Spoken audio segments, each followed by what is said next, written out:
Sonlin and Herwig Konings are founding partners of Security Token Group. All opinions expressed by them or guests on this podcast are solely their opinions and do not represent the views of Security Token Group or its subsidiaries. You should not take any opinion expressed on the show as a specific inducement to make a particular investment or follow any investment strategy. This podcast is for informational purposes only.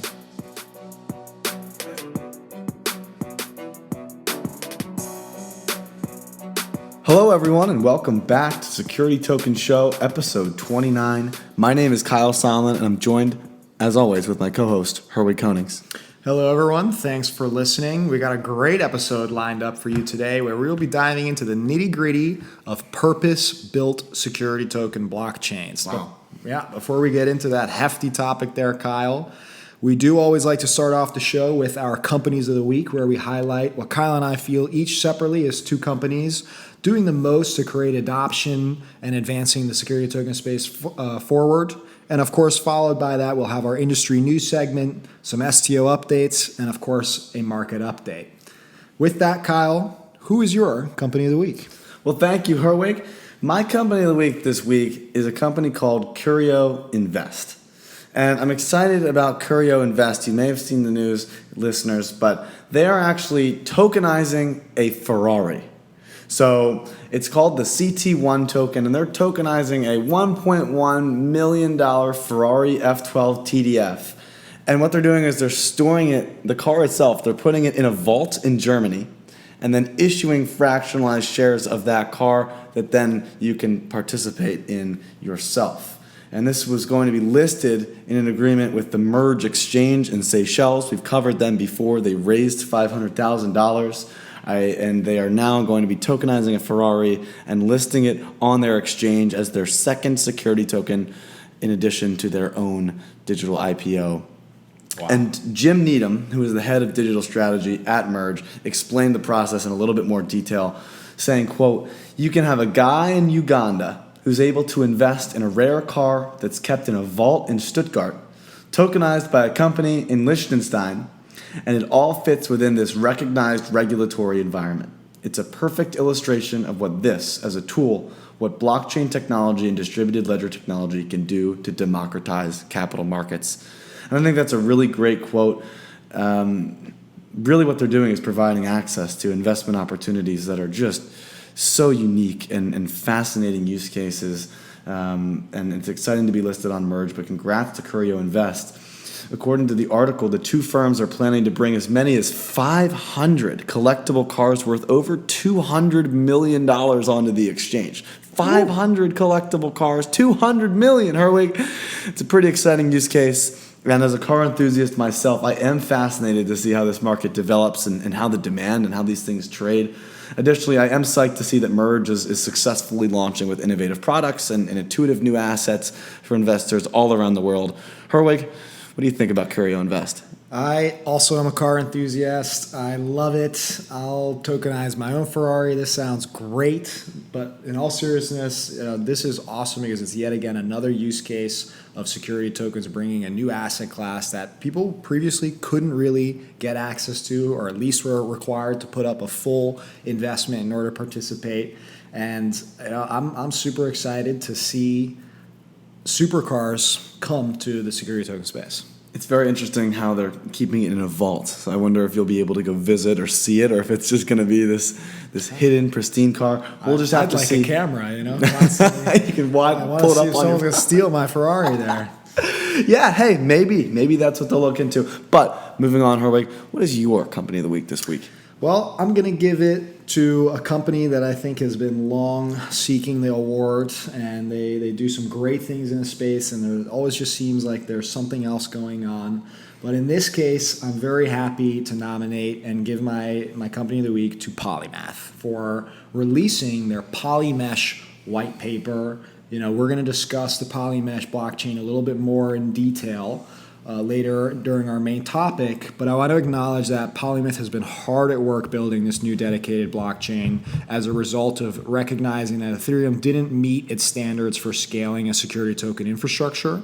The company did a high-profile offering around their Poly token at a time, had the largest Telegram group in the world, forcing, I think, in fact, Telegram to then increase their sizes overall. So, the company to date has done a great job bringing awareness to the security token industry as well as adoption well over the several years that they've been in business. And I know they've been working hard for a long time on Polymesh. So, I'm proud to award them Company of the Week for their accomplishment of finally releasing their white paper. And congrats to the team and community over there. Congratulations, Polymath. It is impressive. We will dig into it later. With that, let's kick off the industry news. Yeet. Absolutely exciting here with a whole list of exchanges being active here. First up, we got iStocks, which has announced that they've graduated from the MAS FinTech Regulatory Sandbox, which they say makes them the first one-stop shop digitized securities issuance, custody, and trading platform to be approved by the MAS, which is, for those of you who don't know, the financial regulator in Singapore, where, of course, the exchange is located. This is huge news as the team comes off of a $5 million funding round just fresh from a week or two ago, and we, of course, are eagerly awaiting the first listed products that I'm sure will be announced soon now that they are officially licensed and regulated and live out of their sandbox here. It's great. Awesome news. Next up, we have London-based Archax, who's announcing a partnership with Volk, which is short for X Value on Chain, which is an issuance platform built on private blockchain Corda by R3. This means Archax will now be supporting Corda-powered STOs issued by Volk. Archax actually also announced a new member to their team last week, tapping in Alex Royal as Chief Compliance Officer, and Alex Royal also previously worked for the FCA. So it's a common seal of approval for exchanges to show they are, of course, focused on compliance by having a previous regulator serving the CCO position like Alex Royal will be here. Archax is expected to go live in mid-2020, so we'll keep looking out for more news around the token products that hopefully we'll be launching with them. Next up, moving over to the States, we have the CEO of T0, Sam Norsalehi, releasing a letter to the public announcing a recap of their 2019 accomplishments as well as their intentions for 2020. He announced the departure of an executive, Steve Hopkins, also the expected anticipation of a new security token to be listed on the exchange in the coming weeks. It's not specifically which one, Kyle. I'm sure you're going to try and dig and find out for our listeners here, but there is one coming in the coming weeks. I need it. I love it. Including the fact also that they also have 200 issuers in their pipeline. They've also signed agreements with 5 more broker-dealers to increase liquidity, with dozens more anticipated. And also, Sam mentioned that T0 will launch its own broker-dealer called T0 Markets, targeting a launch in the first half of the year. So for those of you who are confused here, T0 has launched their infrastructure and primary trading platform, originally first with Dinosaur, which is a separate broker-dealer from T0. With T0 Markets, this will be now the main exchange interface for T0, allowing them to connect all the other providers, and of course allowing broker-dealers to still enable their own interfaces to manage their customers and plug into the ecosystem. Finally, he also mentioned that they hope to get an SEC decision on the approval to move forward with the Boston Security Token Exchange, which is designed to be a token-based alternative to the NASDAQ for mature issuers, which they hope will receive some kind of decision in Q2. Sam ended his note saying that T0 has committed financing from parent company Overstock as well, but may actually start to seek outside capital sometime in late 2020 or starting in 2021. Without a doubt, Kyle, I think it's pretty clear. T0's goals for 2020, launch their own broker-dealer, launch a regulated exchange with BTSX, and improve liquidity in order to list more assets and increase, of course, their daily trading volumes. Love to hear it. I'm glad he gave this letter, but I think everyone's just craving to see some action. So I'm looking forward to seeing that live token. I'm looking forward to seeing the launch of their broker-dealer. Hopefully we can get some of these things live and work towards adoption. It's coming. Eventually. Finally, on the exchange side here, we have potentially a new exchange on the block. The Bombay Stock Exchange in Mumbai has announced that they have opened up bids for companies to help the BSE build a digital trading platform. It is unclear if blockchain-based securities will be a core component, but it is expected, of course, naturally, as all the technology that we've been discussing. Moving over on a short trip over to Malaysia, we'd find that the Islamic Development Bank has appointed a Surinai Commerce to develop a digital halal ecosystem, and it is likely that Surinai will issue a security token to finance this expansion. Founded in 2009, Surinai has developed a number of halal technology services, including compiling a data pool of global halal manufacturers, suppliers, buyers, and retailers. A digital ecosystem would allow for the creation of sukuk bonds and other halal instruments to be tracked and traded in a regulated and digital environment. We'll be to share any news of any potential STO we hear from this, which of course seems to be right now what Surinai is exploring.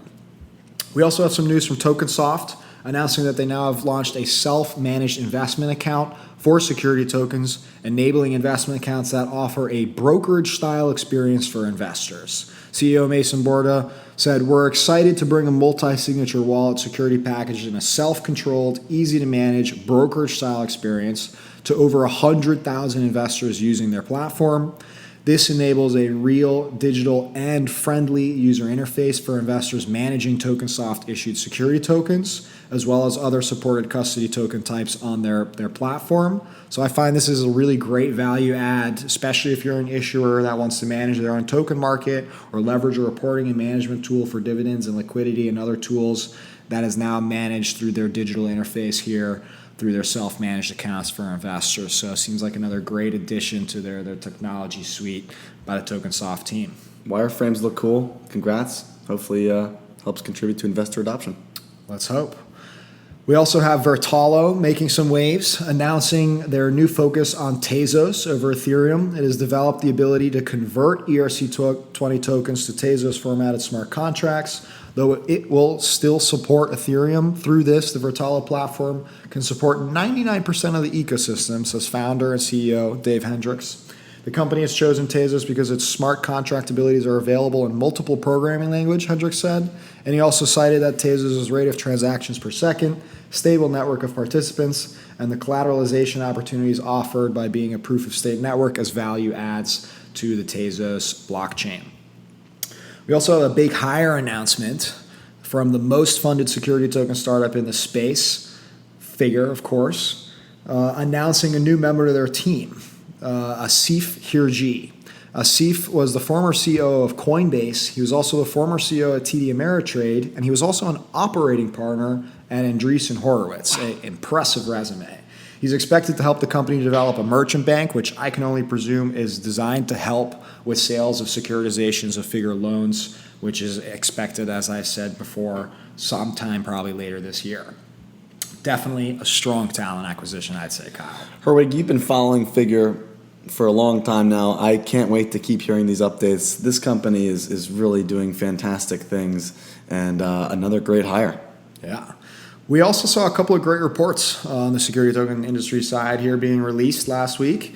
You can find them all in the description. Any of the articles that we discuss can be found in the description of wherever you're listening to in this podcast. You can also go directly to the source at stomarket.com/news. And again, we have some pretty good reports here. The first was the 6th edition of the annual ICO-STO market report by PwC and Crypto Valley. And there is definitely a growing focus on STOs and a lot of great charts and graphics in there for you to check out. We also have an incredibly vast document here. The University of Oxford released a report on tokenization of real estate that's 55 pages long. I found that honestly an incredible report documenting the true value proposition of the intersection of digital securities and real estate. The report begins with a history of real estate assets and the technology developments leading to the explanation of blockchain, leading then to the development of security tokens, and then giving various use cases and even structures for real estate transactions. Really covers the book. They even gave in some industry highlights and have some fascinating conclusions. Highly worth it if you're looking to educate yourself on security tokens and real estate.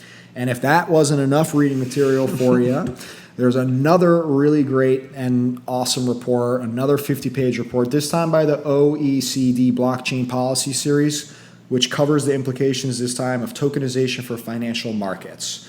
It covers the technology, how it's disruptive, as well as the policy and regulation, and gives a lot of great case studies. Again, another awesome read if you want to cover more, learn about the value proposition of tokenized securities. To end our news segment here, we have a great event that's actually happening at night of the publishing of the podcast here. I'm, of course, referring to the 5th event by Security Tokens Realized, which this time also features an award ceremony. It will be taking place in London, February 4th and 5th. Many leaders in the industry will be in attendance, and actually, Security Token Market was nominated and is a finalist for the Adoption of Security Tokens category. So, we're hoping to take that home. But, again, congratulations to all the finalists and ultimate winners of the various categories. Absolutely. Thanks a lot to that team for nominating us as a finalist. I think that's really exciting for Security Token Market. We certainly have been working hard to do what we can for the mainstream adoption of security tokens, helping to bring information and transparency to the space, and excited to see who else pulls out some wins. We get a lot of friendly faces and familiar faces that are going to be up there receiving awards. Absolutely. And that's it, Kyle. I think we got a lot of good news covered here, but I'd love to pass it over to you and start hearing about those STOs. Absolutely. So first we've got an STO update. This is from Zion Energy. And Zion is announcing an acquisition of 2% of non-operated interest in Titan Pipeline's shale gas development project in Kentucky. So Zion Energy, they're back at it again. Another acquisition, Herwig. And this time, just like in the last few, they're using Zion Coin as the transaction currency. So they gave 35 million Zion Coins to purchase this 2% stake in a shale gas development project in western Kentucky. So the initial program is actually 2 leased properties, one that is 1,450 acres, the second one which is 550. And so they gave 35 million Zion Coins for about 2,000 acres of oil and gas development property that's managed by Titan Pipeline. And then after the successful completion of the Phase 1, Titan Pipeline has secured access to the acquisition of a further 10,000 acres on an adjacent acreage for an expansion project. So the total acquisition was that 35 million Zion Coins. Zion Coins aren't traded on secondary markets at this time, so I can't really give you a great exchange rate on what that really means in dollars. It's hard for me to say, but they've made now 3 Zion Coin acquisitions, and they just won't stop. Yeah, wow. Amazing. Congrats to the Zion Coin team. Moving forward, we have a Malaysian issuer, MetalStream, who announced this week that they are officially launching a project to finance gold mines, presumably in Malaysia, backing the token to the mined gold that they will make in the future. And so this is one of those very interesting use cases that we hear get passed around sometimes with mining operations and natural resources and being able to fund those things up front in exchange for some of the resources to get back once it's mined out. And so the token MSGLD, presumably MetalStream Gold, is redeemable for certified gold bullion and are offered to purchasers at a discount of approximately 30% to the current spot price of gold. So it's an Ethereum token. It's compatible with existing exchanges. It's going to be tradable 24/7. And MetalStream has signed forward purchase agreements with Canamex Gold as well as Guyana Gold Strike for a combined total of 80,000 ounces of gold to back to their first issuance. So they're taking this very seriously. They're committing it with serious resources behind it. And both Canamex and Guyana, which are the companies that are combining for this gold, are publicly listed companies on the Canadian Stock Exchange. So these are 2 publicly listed businesses that are backing this token offering of 80,000 ounces of gold. So it's going to be very interesting. MSGLD tokens will be sold at $525 USD per token, with 16 million tokens offered. So it's a interesting offering, backing it to gold, the future returns of that gold. If you want to look at more, check out more metalstream.io. Fascinating. Love it. Another use case, and it's great. It's not just necessarily buying the gold, but also the potential future mining of the gold itself. Absolutely. And then we have another totally international issuer. This is the Arctic Exchange, which is an upcoming security token exchange out of Greenland. And so Arctic Exchange is actually launching a security token of their own to fundraise for the platform. So smaller nations, their theory is that smaller nations find that it can be very difficult to have access to the traditional financial markets because they're situated in financial hubs somewhere else around the world. And so Arctic's exchange mission is to open these markets up to the smaller industries, smaller markets rather, like Greenland, by leveraging tokenization and blockchain technology for ease of transfer and automated settlement and all these wonderful things that we talk about on the pod. And so the company's only raising about $50,000 at a token price of 20 cents per, with a minimum investment of around $100, I believe. And the campaign lasts from now in February until April 30th. So if you want to check out their listing page, they're actually leveraging crowdfunding platform Tukey to fundraise. And so you can check their page out on Tukey for more information on that offering. Finally, we have the Swiss company Overfuture, who is offering their tokenized equity in a security token offering. And so they're actually launching a digital IPO, one of these phrasing. And so Overfuture is actually approved to be the first articles of incorporation that's going to be hosted on chain in Switzerland. And so they're going to be listing Class A shares on the blockchain as they tokenize their product and launch it onto secondary markets. And so Overfuture is actually fully regulated by the Swiss Financial Market Supervisory Authority.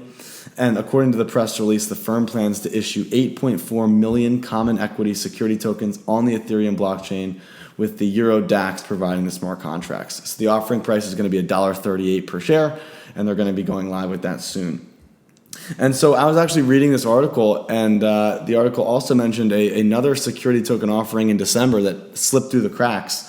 And so Richard Castelline of Blockchain News did report that Startup Bootcamp actually successfully raised 2.3 million euros in a successful tokenized IPO out of the Netherlands, also leveraging this crowdfunding issue, public IPO. And so the funds were raised on the Rabo and Crowd fundraising platform, and they're actually now live on the N-Exchange platform, which is a fully regulated security token exchange via the Netherlands Authority for Financial Markets and the Dutch Central Bank. So the shares, I was able to find them online, Herwig. It says they're trading at 41.50, but there's zero volume yet. So I reached out to the team to see if maybe they're in a lockup period or if they're still figuring out how to launch those live on secondary markets. But it did seem noteworthy enough to mention that they did successfully raise $2.3 million for a security token offering and have plans to provide secondary liquidity, hopefully soon, through the N-Exchange platform, which is really, really exciting stuff. Another great security token offering coming out of Europe. Great to see that a lot of these different jurisdictions in Europe can enable potentially a more cost-effective IPO, which could be a boon for the region, although I don't think necessarily. You'll have to do your own research that U.S. citizens can participate. But, I do think that could for sure seems to be a trend here, both in Switzerland as well as the Netherlands. And both seem to be very successful and cool offerings. Yeah, more offerings that are launching, that are staying compliant, are looking to do this the right way. And we'll keep you updated on how those are performing. But I think it's a good transition now to move into the market update. So now we're talking about the live tokens. We've got our favorite faces. Unfortunately, the security token market cap is down to 53 million from the 61 that it was last week, which is not great. But as you can imagine, this is pretty much predicated on T0, which is the leader in the market cap and seems to really determine, because of its consistent liquidity, where our market cap is looking. And so T0 fell to a local low of $1.16, where it did hold at the end of the week from $1.25 or so last week, was where we were kind of sitting. We're hoping we wouldn't break through that $1.20. It did fall past that and sat around $1.16. And this was really the only mover in the week. It is doing strong volume still, averaging over $7,000 in daily trading, as opposed to essentially zero for many of the other tokens. And the other 8 live tokens don't consistently hit a significant daily volume, let alone thousands of dollars. So again, with the investor letter recently coming out, there's some excitement that new assets are coming soon. And hopefully we'll be able to see a turnaround in T0. The other 3 live tokens on the Uniswap platform have seen some success as well this week, but again, not any serious volume to really make any interesting comments. As always, all of our news and all of our data is sourced from stomarket.com. So if you want to find the news, go on stomarket.com/news. If you want to find the secondary pricing, we now have the hourly updating pricing for the Uniswap tokens and daily pricing updates for the rest. You can find those on stomarket.com as well. Without further ado, with the Polymesh white paper being released, we did figure that it would be a good time to cover the concept of dedicated security token blockchains and what the differences and potential pros and cons are with a dedicated blockchain versus one that was generally built for just any purpose that needs blockchain transactions. And so first, I think we need to review the landscape of the current solutions today, Herwig. I think that's a great idea. Tell us, Kyle, how does it look like? So today, each issued token has been adapted for either a public or private blockchain, but there's never been a blockchain that's actually purpose-built for security tokens. So we need to pick apart kind of what those three things mean. First, we have public blockchains, which are decentralized distributed ledger technologies such as Ethereum, Stellar, and Tezos, which seem to have the most adoption to date for issuing security tokens. We also have private blockchain distributed ledger solutions like Hyperledger, Corda, and many others. And these are private companies that are offering the same solutions on a distributed ledger without being reliant on that decentralized incentive mechanism to operate the blockchain. So essentially, when you have a public blockchain, it's all about the community validating all these transactions. Private blockchains are valuable because every transaction doesn't need to be public to everyone in the network, which is important when you have central banks and stuff that want to have maybe more permission than other users, which is a good transition into a permissioned blockchain. And so with any blockchain, whether it's public or private, you can add permissions that create specific roles and whitelists to limit access and certain activities on the blockchain. So all security token issuance companies do leverage permissioned blockchains because of the way securities are regulated for privacy and compliance reasons. The most popular example of a public permissioned blockchain is Ethereum, which sees issuance platforms of community members develop security token protocols like ERC 1400, 1404, or DSO by Securitize, as well as RToken by Harbor. Issuance platforms can leverage these protocols to upgrade the public Ethereum network to power their security token applications and mint security tokens compliant with the necessary regulations regarding accreditation or jurisdiction requirements and other things like that. Again, most issuance platforms today have developed security token protocols on these public permissioned blockchains like Ethereum, Tezos, Stellar, and others. Then we have some examples of private permissioned blockchains like IBM's Hyperledger Fabric or R3's Corda. The most popular example of an issuance platform building on top of one of these blockchains is one called Onera, which was created by Ami Ben David, who was previously involved with Spice VC as well as Securitize. And Onera describes itself as a digital securities network built on Hyperledger, providing all of the tools and pieces and ecosystem members to power a security token infrastructure on a private permissioned blockchain. All these examples are companies building on what are called general purpose blockchains because they were built for many different applications and they grow much faster, but they don't necessarily fit like a glove for security tokens. Right. And so as a result, critics and blockchain investors have questioned whether these general purpose blockchain solutions, whether they're private or public, actually meet the standards of an enterprise-grade network that's needed to support a large-scale security token infrastructure. Specifically, those weaknesses can generally be summarized as issues with identity and compliance, concerns with decentralized solutions powering the technology, and issues with developing on smart contracts versus on-chain. Regarding the identity and compliance, many have questioned the approach of pseudonymous wallets creating identity and ownership concerns that make it more difficult to meet those regulations, simply because it's harder to figure out who owns what wallet and have a full understanding potentially of the identity of everybody in the ecosystem. However, in a purpose-built blockchain, all the stakeholders would be verified before being able to join the ecosystem, removing these identity and governance-related issues. For the public permission solutions, concerns fall under the risk of relying on a decentralized solution to power and function those security token applications. For example, Ethereum could suffer from scaling issues, like when, CryptoKitties clogged up the network. Oh right? gosh, what a disaster. There could be network attacks because perhaps, the Ethereum is more valuable than the specific security token blockchain protocol, or it More has public. different vulnerabilities that are not specific to the dedicated blockchain. And then finally, you also have governance conflicts, of course, from the community. If you are not in control of the governance, then you are suffering a potential risk from issues that stem from the community. An example could be that adoption for Ethereum goes towards supply chains and doesn't necessarily focus on security tokens, and as a result, has an impact on the ability to develop and scale security token applications. Exactly.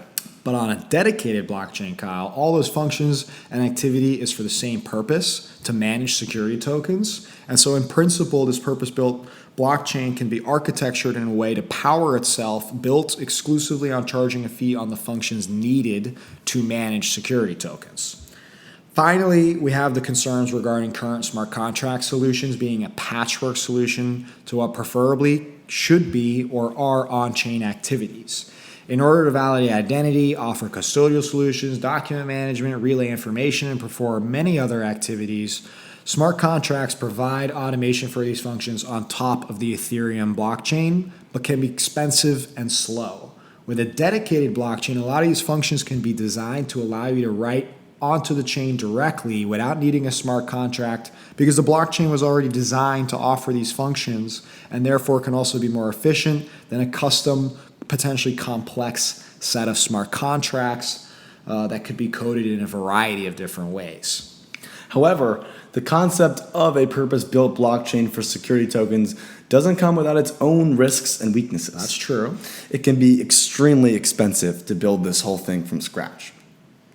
It also is untested from a security usage perspective, right? This is something that when we have Ethereum, it's been around now for a bunch of years. We've squashed a lot of the bugs. Absolutely. Haven't done that. And then finally, it does have a little bit of a chicken and egg adoption problem, where you need those people to be participating in the network, but you also need it to be adopted by issuers. And so you need to find the right kind of solutions and community to support this thing, while they won't join the platform until you have the right issuers who are already using other solutions. So it's kind of getting additional validators, users, issuers is a very, very challenging task. That's right. We did a great episode covering the infrastructure of a security token ecosystem, and you'd have to go and fill in all those pieces to be able to support it, from custody to broker-dealers to transfer agents to issuance platforms to investment groups and funds and investors and the like.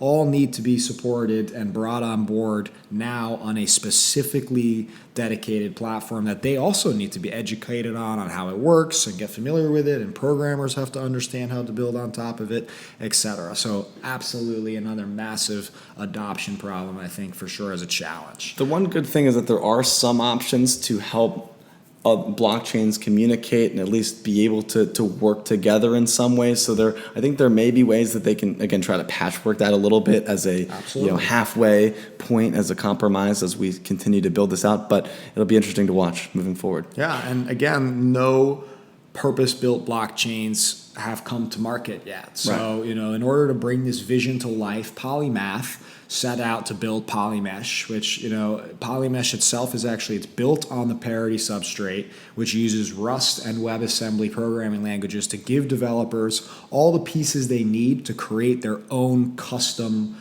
blockchain. That way you don't have to rely on a general purpose solution, but you have all the different pieces to create your own architecture, your own network, to bring together a specific blockchain solution. In this case, Polymesh being for security token infrastructure. The Polymesh will be structured as a public permissioned blockchain powered by the PolyX protocol.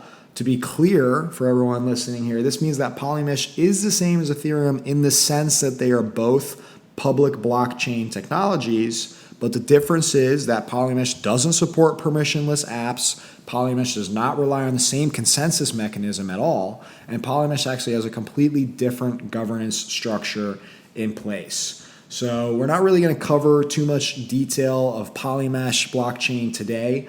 But I do want to commend the Polymath team for being the first company to recognize and bring to market a truly purpose-built blockchain for security tokens. It does remain to be seen the true value compared to the general purpose counterpart. But hopefully today we've all now got a clearer picture as to why the value of purpose-built blockchains may be needed for the security token infrastructure. Anyone listening, I would love to hear your comments on our breakdown here. Herwig and I have spent a lot of time researching this to try to make sure that everything that we detailed in this episode is correct, but there may be things that are continuing to learn ourselves and may continue to develop over time. So we'd love to get into some interesting conversations regarding some of these solutions and how they may change over time. You should reach out to us, leave comments, give us feedback, and if there's anything that we can address or can change, we'll certainly make notes of that for the future. Kyle is super active on Twitter. Just hit him up. I'm super active on LinkedIn. Absolutely. I want to say the same thing. I would love to hear your feedback as well as just on the concept of purpose-built security token blockchains too. Do you think that they are more valuable than the general purpose counterpart? Is it more of a sort of similar patchwork solution? All of it remains to be seen. We'd love to hear your thoughts. But with that is the end of our show. Security Token Show, episode 29. Hope you enjoyed it. Looking forward to keeping this going for 2020. 29 episodes in. It's fantastic. Thanks to all the listeners. Give us some feedback. Talk to you next week. Thanks for listening.